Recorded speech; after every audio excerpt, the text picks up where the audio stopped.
Episode के starting में हम यहाँ पे हमारे मेन कैरेक्टर को देखते हैं जो कहीं डूबते हुए कह रहा होता है क्या सब कुछ ऐसे ही प्लान हुआ था। जो पूरी दुनिया है वो डेमोनिक पाथ के अंदर आ चुकी है और मैं तेंगसियोन इस तरह एंड होने वाला हूँ। जो एक टाइम पे जो डेमोनिक पाथ के लिए वेपन बनाया करता था आज वो इस हाल में है कि वो अपनी जो मौत है उसके बहुत करीब है। आगे हमारा सीन यहाँ पे शिफ्ट होता है। यहाँ पे कोई हाथ मारते हुए कहता है कि ए क्या तुझे सुनाई नहीं दे रहा कि मैंने तुझसे क्या कहा। हम यहाँ पे एक आदमी को देखते हैं जो बहुत गुस्से में किसी से बात कर रहा होता है।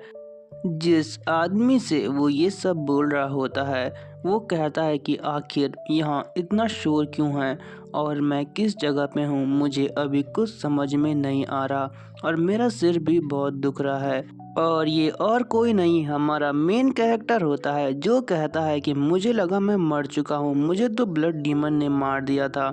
लेकिन जो आगे से वो आदमी है वो कहता है तूने अभी तक मेरी बात नहीं सुनी। और हम देखते हैं कि वो हमारे मेन कैरेक्टर के पास जाके कहता है कि ऐसा कुत्ता जो बात नहीं सुनता वो पिटना डिजर्व करता है। और ऐसे ही वो हमारे मेन कैरेक्टर को यहाँ पे थप्पड़ मार देता है। हमारा मेन कैरेक्टर अभी बहुत कुछ सोच रहा होता है। फिर हमारे मेन कैरेक्टर की नज़र उस लड़के पे पड़ती है। मेन कैरेक्टर कहता है जू पिंग आखिर ये यहाँ क्या कर रहा है, और अगर ऐसा है तो वहाँ पे जो लड़की है वो शायद वही है। और हम वहाँ पे देखते हैं कि साइड में जो एक लड़की है वो रो रही होती है और उसके कपड़े भी यहाँ पे फटे होते हैं। वो एमसी को देख के कहती है यंग मास्टर, और जैसे ही वो ये सब कहती है हमारा एमसी यहाँ पे बहुत शॉक होता है। उसको अपनी पास्ट लाइफ की कुछ यादें आने लग जाती हैं। तभी हमारा मेन कैरेक्टर कहता है कि मुझे सब कुछ याद आ चुका है। आज से 16 साल पहले जो ली हॉसिंग है वो मुरीम सेक्ट लीडर का डिसिपल बन गया था और उसी दिन जो सियोल है उसका रेप हुआ था और मैं उसको प्रोटेक्ट भी नहीं कर पाया था। और मैं इस चीज़ का हमेशा रिग्रेट करता हूँ और यही वो दिन है जिस दिन ये सब हुआ था। एमसी यहाँ पे कहता है कि क्या ये मेरा सपना है। अगर ये मेरा सपना है तब भी मैं सियोल को यहाँ पे प्रोटेक्ट ज़रूर करूँगा। और हम देखते हैं कि हमारा एमसी सियोल के पास जाके कहता है कि सियोल तुम ठीक हो, तुम्हें चिंता करने की कोई ज़रूरत नहीं है, मैं तुम्हें प्रोटेक्ट करूँगा। जब ये सब बात चल रही होती है तभी ली हॉसिंग पीछे से कहता है कि एक कमीने तेरे को मेरे को इग्नोर करने की हिम्मत कैसे हुई। और इसी चीज़ के साथ वो हमारे मेन कैरेक्टर पे अटैक कर देता है। लेकिन हमारा मेन कैरेक्टर है जो वो उसका हाथ पकड़ देता है और कहता है कि मैं तुझे लास्ट मौका दे रहा हूँ, अगर तू इंसान है तो चुपचाप यहाँ पे माफ़ी मांग ले, मैं तुझे यहाँ पे से ज़िंदा जाने दूंगा।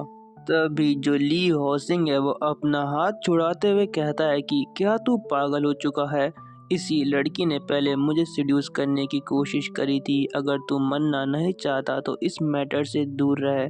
तो यहाँ पे हमारा मेन कैरेक्टर कहता है कि तू झूठ बोलने में बहुत एक्सपर्ट है, तू इसको पसंद करता है लेकिन जब से इसने तुझे रिजेक्ट करा है तो तू यहाँ पे बौखला चुका है। लेकिन जब ली हॉसिंग ये सुनता है वो कहता है कि आज मैं तुझे छोड़ूंगा नहीं, आज मैं तेरा जो मुंह है उसे जिंदगी भर के लिए यहाँ पे बंद कर दूंगा। और तभी मेन कैरेक्टर यहाँ पे कहता है कि आखिर तुझ जैसे कमीने को यहाँ पे कौन पसंद कर सकता है। लेकिन जब ली हॉसिंग ये सुनता है वो अपनी स्वॉर्ड निकाल कर जो हमारा एमसी है वो उस पे चार्ज कर देता है। एमसी अब भी यही बोल रहा होता है कि जो तेरा फेस है वो तो भद्दा है लेकिन तेरी पर्सनैलिटी उससे भी ज़्यादा बेकार है। लेकिन ली हॉस्टिंग यहाँ पे अलग ही जुनून में कहता है कि जब मैं तुझे यहाँ पे मार दूंगा तब मैं देखता हूँ कि तू ये बड़ी बड़ी बातें कैसे करता है। लेकिन हम देखते हैं कि हमारा जो एमसी है वो ली हॉस्टिंग के अटैक को यहाँ पे डॉज कर देता है। ली हॉजिंग यहाँ पे कहता है कि तेरी हिम्मत कैसे हुई, आखिर इसने डॉज कैसे कर लिया। लेकिन तब हमारा मेन कैरेक्टर सोचता है कि आखिर मैं इस पे अटैक कैसे करूं। तभी हमारा मेन कैरेक्टर बहुत तेजी से जाके जो ली हॉजिंग है उसके अटैक को आराम से डॉज कर देता है। मेन कैरेक्टर यहाँ पे सोच रहा होता है कि अगर मैं पिछली लाइफ में होता तो मैं इस अटैक को बिल्कुल डॉज नहीं कर पाता और यहाँ पे बुरी तरह से पिट जाता।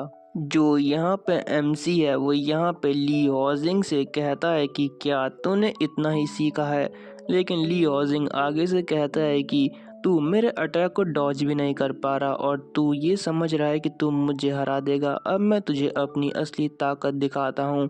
और वो अपनी स्वॉर्ड लेके जो एमसी है उसके ऊपर चार्ज कर देता है और कहता है कि ये मेरा सबसे खतरनाक अटैक है, तू इसको डॉज नहीं कर सकता। लेकिन हम तभी देखते हैं कि जो ली हॉजिंग है वो बहुत ज़्यादा यहाँ पे चौंक जाता है, क्योंकि जो एमसी है उसने उसके अटैक को यहाँ पे डॉज कर लिया होता है। वो कहता है कि आखिर ये पॉसिबल कैसे है। हम देखते हैं कि एमसी ने दो डैगर की मदद से उसकी शॉट को यहाँ पे ब्लॉक कर दिया होता है।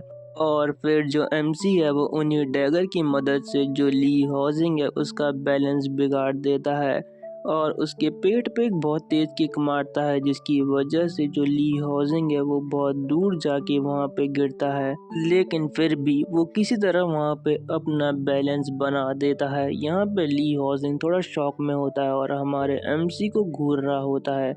उसको हमारा एमसी बिल्कुल एक शैतान जैसा लग रहा होता है। ली हॉजिंग यहाँ पे कहता है कि ये कमीना मुझे पहले से बहुत ज़्यादा डिफरेंट लग रहा है। लेकिन तभी एमसी वहाँ पे कहता है कि 1 पॉइंट किल टेक्निक, और इसी के साथ वो ली हॉजिंग के ऊपर अपनी शॉट से अटैक कर देता है। और ऐसे करते हुए एमसी भाई क्या गजब का लग रहा है। और यहाँ पे एमसी के हाथ में उसका डैगर भी होता है। ली हॉजिंग जब ये देखता है तो उसकी यहाँ पे हालत ख़राब हो जाती है। लेकिन हम देखते हैं कि एमसी बहुत तेज़ी से अपनी तलवार को उसके हाथ के आर पार कर देता है और जो ली हॉजिंग का हाथ है वो आसमान में उड़ रहा होता है और यहाँ पे वो नीचे करा रहा होता है। ली हॉजिंग कहता है आखिर अभी मेरे साथ हुआ क्या। यहाँ पर जो एमसी है वो पीछे से कहता है कि तूने फिर से कमजोरी की तरह व्यवहार करना स्टार्ट कर दिया। अभी तो जस्ट मैंने शुरुआत की है, तू अभी से डरना शुरू हो गया। आखिर तू कैसा वॉरियर है मुरिम अलायंस का। तभी जो ली हॉजिंग है वो कहता है कि मैं टैंग क्लैन के एक कमज़ोर आदमी से यहाँ पे हार चुका हूँ। आखिर ये कौन सी टेक्निक का यूज़ कर रहा है। वो यहाँ पे हमारे एमसी से डायरेक्ट ये बोल देता है। एमसी को यहाँ पे पिछले जो लाइफ है उसकी यादें आना स्टार्ट हो जाती है और वो बहुत गुस्सा हो जाता है। वो कहता है अच्छा मैं राक्षस हूँ तो चल अब तेरा क्या हाल करता हूँ, मैं तुझे बताता हूँ। ली हॉजिंग यहाँ पे कहता है प्लीज़ मेरे पास मत आ। तो यहाँ पे एमसी कहता है मैं कोई हीरो नहीं हूँ तो मैं तुझे छोड़ने भी बिल्कुल नहीं वाला, और इसलिए आज मैं तेरा काम यहाँ पे तमाम करने वाला हूँ। ली हॉजिंग की ये सुन के बिल्कुल फट के छप्पन हो जाती है भाई, छप्पन। और एमसी यहाँ पे कूल अंदाज में कहता है कि जो मेरी स्वॉर्ड है अब वो जो तेरा सीना है उसे चीरने के लिए बिल्कुल तैयार है, इसलिए ली हॉजिंग तू मरने के लिए यहाँ पे तैयार हो जा।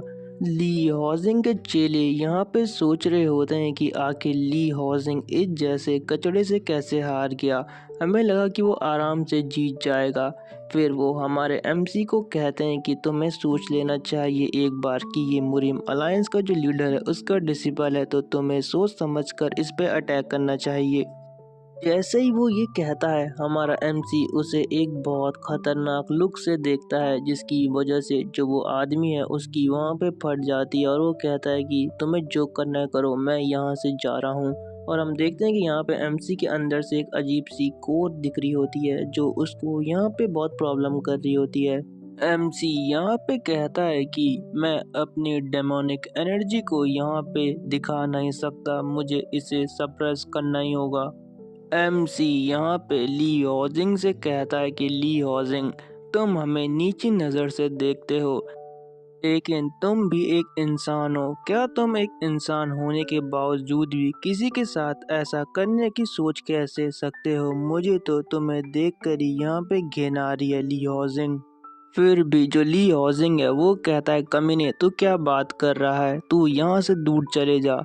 तभी एमसी यहाँ पे कहता है कि लगता है कि तुम मरना ही डिजर्व करता है। एमसी जो ली हॉजिंग है उसका वहाँ पे काम तमाम करने वाला होता है, लेकिन जब हम देखते हैं कि ली हॉजिंग उस पर अटैक करने ही वाला है तभी एमसी पे ही कोई अटैक कर देता है, और जिसे देखकर जो एमसी है वो थोड़ा शॉक हो जाता है। हम देखते हैं कि एमसी के हाथ पे एक जोर की लात आगे लगती है और वहाँ पे एक आदमी आ जाता है। वो यहाँ पे कहता है कि यंग मास्टर टैंग यहाँ पे बहुत हो गया, आप ऐसा नहीं कर सकते। और हमारा यहाँ पे एमसी भी उस आदमी को देख रहा होता है जिसने एमसी पे अभी अटैक किया होता है। वहाँ पर और भी बहुत सारे गार्ड आ जाते हैं। उनका जो लीडर है वो कहता है कि अगर आप ऐसे ही यहाँ पे अटैक करते रहे तो हम यहाँ पे चुपचाप खड़े होके बिल्कुल नहीं देखने वाले। एमसी उनको देख के कहता है ये तो डायरेक्ट बॉडीगार्ड है, अलायंस लीडर के हर एक डिसेबल को ये बॉडीगार्ड दिए जाते हैं और इनका नाम है द स्कॉट ड्रैगन गार्ड्स। वो गार्ड यहाँ पे ली हॉजिंग को देख के कहता है ये कितना बड़ा बेवकूफ़ है जो इस हाल में यहाँ पे पहुँच चुका है। एमसी यहाँ पे कहता है कि ये तो ड्रैगन स्क्वाड गार्ड का लीडर सन वूगोंग है। अच्छा, तो ये पहले से ही इतने कमीने थे, तभी मैं सोचूं इन्होंने वो हादसा आखिर किया कैसे। मेरी पिछली लाइफ में इन सब ने ली हाउसिंग के साथ मिलके जो मुरिम अलायंस है उसे धोखा दिया था और उसी की वजह से द सिचुआन ब्लड डिजास्टर हुआ था, इसमें बहुत सारे मुरिम अलायंस के जो लोग थे वो मारे गए थे क्योंकि इन्होंने हमें धोखा दे दिया था। और लास्ट में जो मुरिम अलायंस की 30% फोर्स थी वो यहाँ पे सिर्फ इनकी वजह से मारी गई थी।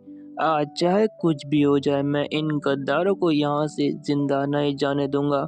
मुझे आज इनको यहीं पे ख़त्म करना होगा ताकि आगे जाके कुछ प्रॉब्लम क्रिएट ना कर सके। एमसी यहाँ पे सन वुगोंग से कहता है कि आखिर तुम यहाँ पे क्यों आए हो, क्योंकि जहाँ तक मुझे पता है कि अभी जो ली हाउसिंग है वो पूरी तरह से मुरिम अलायंस लीडर का डिसिपल नहीं बना है, तो आखिर तुम अपनी टांग यहाँ पे क्यों घुसा रहे हो। सन वूगोंग जब ये सुनता है तो वो थोड़ा शॉक हो जाता है। वो कहता है कि आखिर इस कमीने को ये सब चीज़ के बारे में कैसे पता है।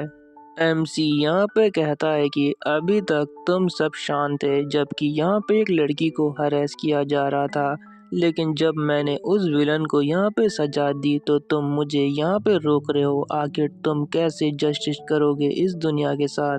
सन वूगोंग यहाँ पे कहता है कि अबे चुप बे, आखिर कोई जस्टिस ऐसे करता है जैसे तू कर रहा है। मुरिम अलायंस के यहाँ पे अलग नियम चलते हैं। तभी यहाँ पे जो एमसी है वो कहता है अच्छा, तो तेरा कहने का ये मतलब है कि जो मुरिम अलायंस है उसके अपने ही नियम है। लगता है कि मुरिम अलायंस कुछ ज़्यादा ही फेयर और इम्पार्शियल है। क्यों बास्टर्ड, समझा तो मेरी बात मैं क्या बोलना चाह रहा हूँ। यहाँ पे तब सन वूगोंग कहता है कि आखिर तेरी मुरिम अलायंस को इंसल्ट करने की हिम्मत कैसे हुई, आज मैं तुझे यहाँ पे ख़त्म कर दूंगा। अगर तू मेरे सामने घुटने टेक के यहाँ पे भीख मांगे तो मैं तुझे छोड़ने के बारे में सोच सकता हूँ।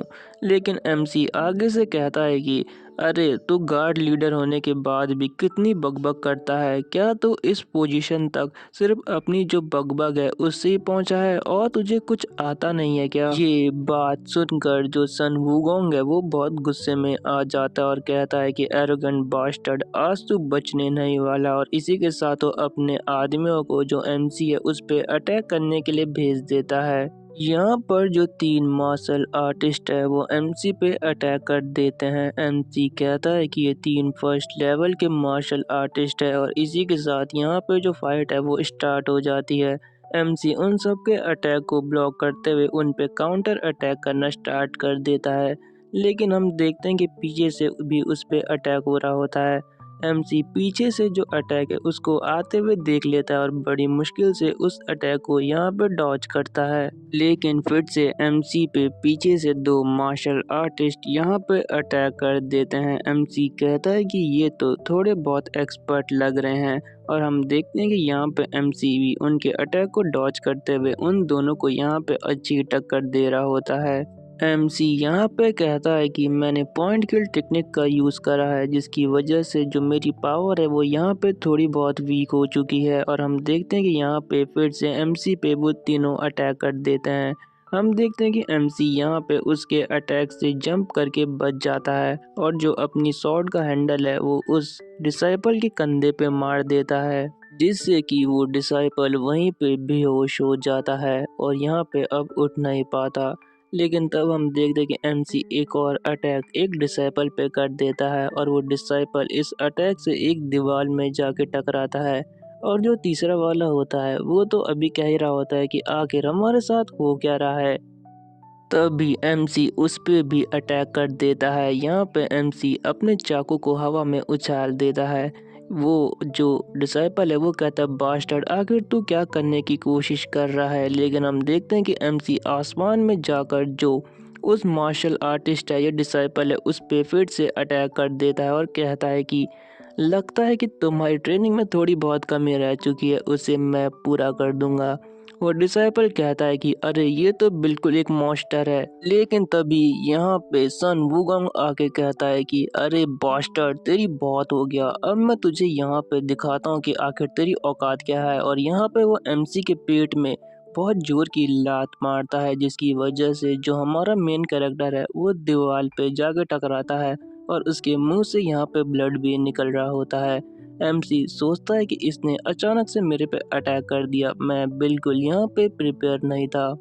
सन वूगोंग यहाँ पे आगे से कहता है कि तुझे अपनी औकात यहाँ पे पता होनी चाहिए कि तू यहाँ पे किसी काम का नहीं है। क्या तू मेरी बात समझ रहा है यहाँ पे? और तेरे को इससे बहुत सारी प्रॉब्लम होने वाली है, समझ गए टैंग क्लैंग के वारिस? एमसी फिर यहाँ पे कहता है कि तूने फिर से अपनी बकबक स्टार्ट कर दी। एमसी फिर यहाँ पे मन में कहता है कि लगता है कि मुझे अपनी जो पावर है उनको एक्टिव करना ही होगा। मुझे जो अपना अपर कोर है उसे एक्टिव करना होगा, चाहे इसके लिए मुझे कुछ भी क्यों ना करना पड़े। सन वुगोंग भी इस पावर को नोटिस करते हुए पीछे हट जाता है और कहता है कि तू यहाँ पे किसी भी ट्रिक का यूज कर ले, आज तेरे यहाँ पे खात्मा होने ही वाला है। एमसी यहाँ पे कहता है कि फिर से तूने अपनी बकवास शुरू कर दी, तुझे अपनी बकवास यहाँ पे बंद करके मुझसे फाइट करनी चाहिए। और इसी के साथ वो दोनों यहाँ पे अपनी अपनी पावर को एक्टिव कर देते हैं। सन वुगोंग यहाँ पे कहता है कि लगता है कि तू आज सच में मरना चाहता है, तो ले अब मेरे इस अटैक को संभाल। और यहाँ पे एमसी भी बहुत तगड़े तरीके से यहाँ पे खड़ा होता है। लेकिन तभी यहाँ पे एक अजीब सी चीज होती है, जो डैगर एमसी ने पिछली लाइफ में डिमोनिक कल्ट के लीडर को मारने के लिए बनाया था, वो अचानक उसके सामने आ जाता है। एमसी कहता है कि आखिर ये डैगर यहाँ क्या कर रहा है। और हम देखते हैं कि सन वुगोंग भी एमसी को मारने के लिए आगे बढ़ रहा होता है। एमसी फिर कहता है क्या ये मेरे साथ यहाँ तक आ चुका है। लेकिन तब हम फिर से सन वुगोंग को देखते हैं, जो कहता है कि अब तेरा खेल यहाँ पे खत्म। एमसी यहाँ पे कहता है चाहे कुछ भी हो, अब मेरे पास ये डैगर है तो मुझे इसका इस्तेमाल तो यहाँ पे करना ही होगा।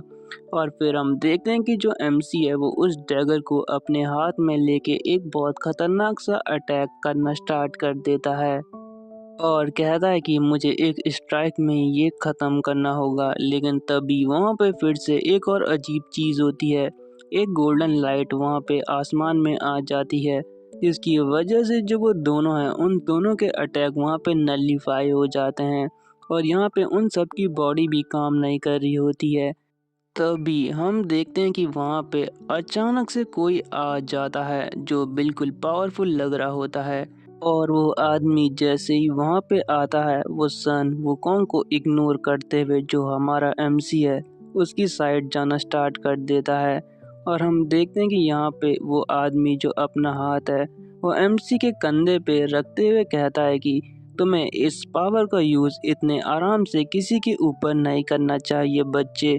और यहाँ पर एमसी भी उस आदमी को देख रहा होता है जिसका जो प्रेशर है वो बहुत खतरनाक होता है। और यहाँ पे वो आदमी और कोई नहीं जो मुरिम अलायंस का लीडर है वो होता है। एमसी उस बुड्ढे को देख के सोचता है कि जो जियांग जो है उसमें अभी इससे ज़्यादा स्ट्रांग और कोई नहीं है। और जो सारे यहाँ पे अभी एमसी पे अटैक कर रहे होते हैं वो कहते हैं कि सेक्ट लीडर हम आपको अपनी रिस्पेक्ट शो करते हैं। यहाँ पर फिर उस बुड्ढे की पूरी शक्ल दिखाई जाती है जिसका नाम होता है सॉर्ड एम्परर यो जिनहक। और इसी सीन के साथ ये जो एपिसोड है वो यहाँ पे एंड हो जाता है। Thanks for watching and stay tuned with our channel. Bye. Episode की स्टार्टिंग में हम यहाँ पर हमारे एमसी को मुरिम अलायंस के लीडर के सामने देखते हैं। यहाँ पर एमसी कहता है कि पिछली लाइफ में जब ब्लड कल्ट ने सब जगह तबाही मचाई हुई थी और जो बाकी सारे क्लैन थे उन सब ने यहाँ पर घुटने टेक दिए थे। और वो सब जो ब्लड कल्ट है उसके साथ शामिल हो गए थे। लेकिन मुझे अभी भी अच्छे से याद है कि जो मुरिम अलायंस के लीडर थे और वुडोंग सेक्ट थे वो बिल्कुल डिफरेंट थे। उन्होंने यहाँ पर ब्लड कल्ट के सामने बिल्कुल हार नहीं मानी। मुरिम अलायंस के जो लीडर हैं उन्होंने ब्लड कल्ट के सामने बिल्कुल हार नहीं मानी। वो हमेशा से ब्लड कल्ट को यहाँ पे ख़त्म करने के लिए तैयार रहते थे। लेकिन जब तक उनकी मौत नहीं हो गई, उनकी मौत मेरे बनाए हुए आर्टिफैक्ट से ही हुई थी और मैं इस चीज़ के लिए रिग्रेट भी करता हूँ। तभी हमारी स्टोरी यहाँ पे प्रेजेंट में आती है। यहाँ पे एमसी कहता है कि अभी यहाँ पे इमोशनल होने का वक्त नहीं है। लगता है कि जो लीडर हैं उन्होंने मेरे डैगर को देखा नहीं है। ये तो बहुत अच्छी बात है। यहाँ तक कि जो ब्लड डीमन है उसने भी मेरे डैगर को नोटिस नहीं किया था।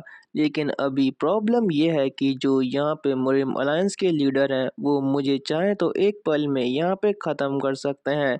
तो मुझे यहाँ से बचने का कोई रास्ता ढूंढना ही होगा। तभी जो मुरिम अलायंस के लीडर हैं वो यहाँ पे कहते हैं कि आखिर ये चीज़ पॉसिबल कैसे है। मैं उस चीज़ को बिल्कुल नहीं देख पा रहा हूँ। मैं अपनी लाइफ में ये चीज़ पहली बार फील कर सकता हूँ।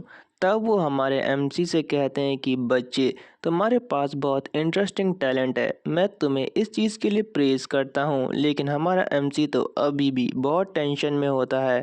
तभी यहाँ पे पीछे से एक आवाज़ आती है, बच्ची तुम बहुत डर गई होगी। अभी तुम्हें थोड़ा और आराम करना चाहिए। जब तक कि यहाँ पे का सारा मैटर सॉल्व नहीं हो जाता, तुम थोड़ी और देर आराम यहाँ पे करो। एमसी उस लेडी को देख के सोचता है कि आखिर ये है कौन, और मैं इनकी प्रेजेंस भी यहाँ पे महसूस नहीं कर पाया। लेडी यहाँ पे मुरिम अलायंस के लीडर से कहती है कि अरे बुड्ढे, तुम वहां से अचानक गायब क्यों हो गए? पता है कि तुम्हें ढूंढने में मुझे कितनी प्रॉब्लम हुई। तो यहाँ पे मुरिम अलायंस का लीडर कहता है कि मुझे एक कोर एनर्जी सेंस हुई थी, इसलिए मैं यहाँ पे जल्दी से चले आया। मुझे इसके लिए माफ़ कर दो युआन। और यहाँ पे जैसे ही एमसी ये नाम सुनता है वो बहुत शॉक हो जाता है। वो कहता है ये तो वही लेडी है। फिर हमें उस लेडी के बारे में यहाँ पे बताया जाता है जिसका नाम यॉन होता है और वो एक डिवाइन नन होती है। एमसी जब इन दोनों को यहाँ पे देखता है तो सोचता है कि आखिर सिचुएशन इतनी ज़्यादा कॉम्प्लिकेटेड कैसे हो गई, आखिर यहाँ पे हुआ क्या है ऐसा। तभी हमें 15 मिनट पहले का सीन दिखाया जाता है जहाँ पे जो मुरिम अलायंस के लीडर और यॉन है वो साथ में बैठ के यहाँ पे टी पी रहे होते हैं। यहाँ पर जो यॉन है वो मुरिम अलायंस के लीडर से कहती हैं कि वो लोग कभी चेंज नहीं होने वाले। जो मुरिम अलायंस है उसमें अब भी बहुत सारे लोग हैं जो अपने सही रास्ते को यहाँ पे भटक चुके हैं। यहाँ पे मुरिम अलायंस लीडर मन में सोचते हैं कि मैं इसीलिए यहाँ पे मुरिम अलायंस का लीडर बना था, लेकिन अभी तक मैं कुछ भी चेंज नहीं कर पाया। यॉन फिर से यहाँ पे कहती है कि क्या तुम्हें सच में लगा था कि तुम इस दुनिया को इतनी आसानी से चेंज कर दोगे? तुम तो बहुत स्टूपिड हो ताओइस्ट। और यहाँ पे वो दोनों ऐसे ही बात कर रहे होते हैं। तभी यॉन आगे से फिर कहती है कि तुम्हें सारा बर्डन अपने इन कंधों पे नहीं लेना चाहिए। तुम्हें बस यहाँ पे एंजॉय करके बैठना चाहिए। ये सुन के जो मुरिम अलायंस के लीडर है वो यहाँ पे हल्का सा हंसना स्टार्ट कर देते हैं। लेकिन तभी उनको एक बहुत खतरनाक एनर्जी सेंस होती है और उसके बाद हम देखते हैं कि जो यहाँ पे यौन है वो कहती है कि ए बुड्ढे, हंसना बंद कर। तभी हम देखते हैं कि यहाँ पे मुरिम अलायंस के लीडर तो गायब हो जाते हैं। यौन यहाँ पे कहती है कि ये बास्टर्ड आखिर गया कहाँ, और तभी हमारी स्टोरी यहाँ पे फिर से प्रेजेंट में आती है। यहाँ पर जो यौन है वो ली हाउसिंग को यहाँ पे चेक कर रही होती है। जो मुरिम अलायंस के लीडर हैं वो कहते हैं कि क्या तुम इसे यहाँ पे बचा सकती हो। हम देखते हैं कि यहाँ पर जो यौन है वो कुछ खतरनाक ही बोलती है। वो कहती है कि इस पे जो अटैक करे गए हैं वो बहुत खतरनाक है। अगर यहाँ पे ग्रैंड लियो भी इसका इलाज करें तब भी इसका ठीक होना बहुत मुश्किल है। यहाँ पर जो सन वुगोंग है वो भी ये सब चीज़ सुन रहा होता है। वो कहता है कि आखिर अब मैं इन सब चीज़ों को यहाँ पे संभालूं कैसे। आगे यहाँ पे जो लियोन है वो कहती है हमारे एमसी से, बच्चे क्या तुमने इस पे उन्हीं टेक्निक का यूज़ करा है? ये बहुत खतरनाक है। तुमने ज़रूर इन पे अनऑर्थोडॉक्स मार्शल आर्ट का यूज़ करा है जैसे ही मुरिम अलायंस लीडर ये सुनते हैं वो उन तीनों के ऊपर एक बहुत प्रेशर डाल देते हैं। बेसिकली डालते हमारे एमसी के ऊपर ही है, पर सब में जाता है ना, घुन भी तो पिसता है गेहूं के साथ। तभी जो कमीना सन वुगोंग है वो भी कहता है कि डिवाइन फिजिशियन यहाँ पे बिल्कुल सही बोल रही है। ये कचड़ा एक थर्ड रेट वॉरियर है और इसके साथ इसने फर्स्ट रेट वॉरियर को हरा दिया। आखिर ये पॉसिबल कैसे है? मैं इसके साथ लड़ना बिल्कुल नहीं चाह रहा था। कमीना कितना झूठ बोल रहा है यहाँ पे। यहाँ पे सन वुगोंग फिर से कहता है कि लेकिन मेरे पास कोई चॉइस नहीं थी। तभी अलायंस लीडर यहाँ पे हमारे एमसी से कहते हैं कि बच्चे तुम मुझे इन सब चीज़ों को कैसे एक्सप्लेन करने वाले हो। एमसी यहाँ पे प्रेशर से खड़ा होता हुआ कहता है कि यहाँ पे एक्सप्लेन करने लायक कुछ नहीं है। ये सब मेरे टैंग क्लैन की टेक्निक है जिनकी मदद से मैंने इन्हें हराया है। भले ही यहाँ पे जो मेरा क्लैन है वो डिस्ट्रॉय होने की कगार पे है, लेकिन जो मेरा खून है वो अभी भी सेम है। जो भी मेरे क्लैन के मेंबर पे हाथ लगाने की कोशिश करेगा मैं उसका हाथ यहाँ पे काट डालूंगा। और अब से जो मेरी यहाँ पे पोलाइटनेस है वो ख़त्म होती है। अगर तुम मुझे यहाँ पे रोकना चाहते हो तो चलो आ जाओ, देखते हैं कि आज कौन किसके सामने कितनी देर टिकता है। और ये भाई किससे कह रहा है भाई, वो मुरिम अलायंस का लीडर है, थोड़ी तो शर्म कर ले भाई एमसी। जब मुरिम अलायंस का लीडर ये बात सुनता है तो भाई वो तो बिल्कुल गुस्सा हो जाता है। वो यहाँ पे कहता है कि क्या तू अपने एक्शंस की वजह से यहाँ पे मरना चाहता है? क्या तुझे मौत से डर नहीं लगता? और यहाँ पर वो एमसी पे प्रेशर डालना स्टार्ट कर देते हैं। फिर हम उनकी आंखों को देखते हैं जो गोल्डन लाइट में चमकने लग जाती हैं और यहाँ पे जो एमसी है उसको उसके प्रेशर से बहुत दिक्कत हो रही होती है। मुरिम अलायंस के लीडर जो अपनी सॉर्ड है वो एमसी की तरफ करते हुए कहते हैं कि जो तुम्हारा ये कमजोर सा रिवेंज है वो तुम्हारी लाइफ से इम्पोर्टेंट है क्या? लेकिन एमसी कहता है ये कोई रिवेंज नहीं है। फिर वो मन में सोचता है कि मैं मुरिम अलायंस को यहाँ पे फिर से तबाह होते हुए नहीं देख सकता, क्योंकि पिछली लाइफ में जो मुरिम अलायंस था वो पूरी तरह से डिस्ट्रॉय हो चुका था। तब यहाँ पे एमसी कहता है कि मैं सिर्फ एक ही चीज़ करने की कोशिश कर रहा हूँ। मैं इस दुनिया को थोड़ा थोड़ा करके बस सुधारने की कोशिश कर रहा हूँ। और इसी के साथ जो एमसी है उसकी बॉडी से ब्लू ऑरा निकलना स्टार्ट हो जाता है और वो मुरिम अलायंस लीडर से कहता है कि चाहे इसके लिए जो मेरी ज़िंदगी है वो भी कुर्बान हो जाए, लेकिन मैं ये करके रहूँगा। अलायंस लीडर यहाँ पे मन में सोचते हैं कि ये भी बिल्कुल वैसी ही बातें कर रहा है जैसे मैं किया करता था। क्या सच में ये भी उसी पाथ पे चलने की कोशिश कर रहा है? अलायंस लीडर फिर यहाँ पे अपनी स्वॉर्ड को हिलाते हुए कहते हैं कि अगर तुम्हारी विल इतनी स्ट्रांग है तो ज़रा ये देखो। यहाँ पे एमसी भी उस साइड देखने लग जाता है। हम देखते हैं कि अलायंस लीडर यहाँ पे अपनी जो स्वॉर्ड आर्ट है उसे परफॉर्म करना स्टार्ट कर देते हैं, जिसकी वजह से वहाँ पे जो पावर का मैसिव डिस्ट्रक्शन टाइप का माहौल हो जाता है। यहाँ पे हम देखते हैं कि जो अलायंस लीडर है उनके पीछे एक काली सी मतलब परछाई टाइप की बन जाती है जो उन्हें कवर कर रही होती है। जब एमसी अलायंस मास्टर को ऐसे देखता है तो वो यहाँ पे मन में कहता है कि बस एक स्ट्राइक में मुझे यहाँ पे काउंटलेस ताइजी फिगर दिख रहे हैं। आखिर ये पॉसिबल कैसे है कि तुम एक ही साइड में ऐसा कर सकते हो? लेकिन जो कुछ मैं अपनी आंखों के सामने अभी देख रहा हूँ ये बहुत ज़्यादा ब्यूटीफुल है। जब अलायंस लीडर इस मार्शल आर्ट्स और स्वॉर्ड आर्ट को परफॉर्म कर रहे हैं तो ये स्वॉर्ड बहुत ज़्यादा ब्यूटीफुल लग रही है। और यहाँ पे तब एमसी कहता है कि आखिर यही है वुडोंग स्वॉर्डमैनशिप। आखिर कोई इतने ब्यूटीफुली इस आर्ट को परफॉर्म कैसे कर सकता है? लेकिन तभी हम देखते हैं कि अलायंस मास्टर यहाँ पे बहुत ज़ोर से चिल्लाते हैं और कहते हैं कि ली हॉजिंग यहाँ पे उठ जाओ। आखिर तुम वहाँ पे लेटे लेटे क्या कर रहे हो इतनी देर से? जैसे ही ली हॉजिंग अपने मास्टर को देखता है वो कहता है कि मास्टर आप यहाँ पे आ गए, आप मुझे बचाने यहाँ पे आ चुके हो मास्टर। यहाँ पर युआन ली हॉजिंग को उठते देख कहती है कि मैंने इस कमीने को आखिरकार बचा ही लिया। ली हॉजिंग कहता है कि आखिर ये ऐसी बातें कैसे कर सकते हैं, मैं अभी अभी मौत से बच के यहाँ पे आया हूँ। अलायंस लीडर यहाँ पे कहते हैं कि ली हॉजिंग तुम्हारे अपोनेंट ने अपनी राइटनेस को यहाँ पे साबित कर चुका है, तो चलो अब तुम बताओ तुम इसे कैसे प्रूव करोगे? फिर अलायंस लीडर यहाँ पे जाते हुए कहते हैं कि मैंने गलत आदमी से ये सवाल पूछ चुका है। ली हॉजिंग यहाँ पे कहता है कि मास्टर मैं भी अपनी जान को दांव पे लगा सकता हूँ, बस उस बास्टर्ड ने पहले मुझ पे अटैक कर दिया। तभी यहाँ पे अलायंस लीडर कहते हैं कि चुप हो जाओ, तुम्हें आगे बोलने का यहाँ पे कोई हक नहीं है। ली हॉजिंग कहता है कि मेरे कान तो बस फूटने ही वाले हैं। तभी अलायंस लीडर यहाँ पे एमसी के सामने आते हुए कहते हैं कि मुझे माफ़ कर दो, मैं अपने डिसिपल्स को यहाँ पे ढंग से ट्रेन नहीं कर पाया।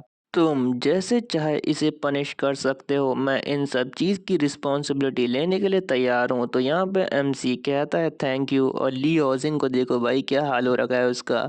यहाँ पे अलायंस लीडर ली हॉजिंग से कहते हैं कि मैंने तुम्हारे जैसा डिसाइपल होने की उम्मीद कभी नहीं की थी ली हॉजिंग।